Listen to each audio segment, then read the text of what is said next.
On a F1 qui est un sous-espace vectoriel de Mn1 de R. Ok, donc on a un certain nombre de propriétés qui sont liées à ça. Et F2, la même chose, donc on aura aussi des propriétés qui sont liées à ça. On nous demande de montrer que F1 inter F2 est un sous-espace vectoriel de Mn1 de R. Première remarque, c'est que F1 inter F2, par exemple, il est inclus dans F1.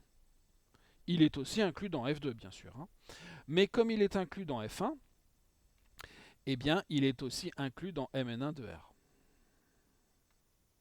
Donc, première chose, c'est un peu mal écrit ici, c'est un 1. Donc, on a l'inclusion dans Mn1 de R. Avec F2, ça aurait fonctionné aussi, bien sûr. Ça, c'est le premier point. Deuxième point, il faut vérifier que F1 inter F2 est non vide. C'est-à-dire qu'on doit justifier que F1 et F2 ont au moins un élément en commun. Mais cet espace-là, je vais l'appeler E par facilité. Le vecteur nul de E, il appartient à F1 puisque F1 est un sous-espace vectoriel de E. De même, bien sûr, il est aussi dans F2, pour la même raison. Le vecteur nul, il est dans chacun des deux ensembles, donc il est dans leur intersection.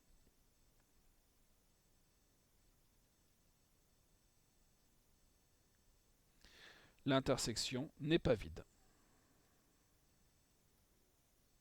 Deuxième proposition de régler. Maintenant, regardons ce qui se passe pour la combinaison linéaire de deux éléments de F1 inter F2. Donc, je prends lambda 1 réel, U1 appartenant, alors on va prendre U1, U2, appartenant à F1 inter F2. Bon, c'est une notation qui est pas très sympathique, mais ça n'est qu'une notation. On va s'intéresser à lambda U1 plus U2. Donc on a donc U1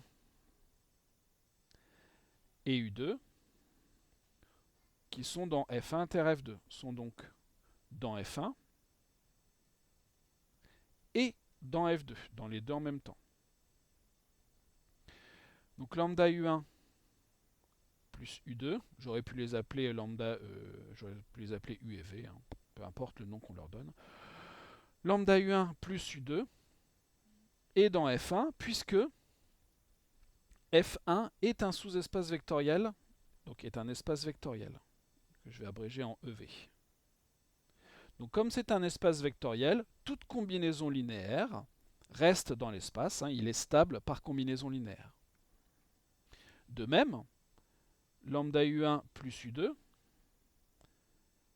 est dans F2, puisque F2 est lui aussi un espace vectoriel, donc stable par combinaison linéaire. Chacun des deux éléments est dans chacun des deux ensembles, donc ils sont dans l'intersection.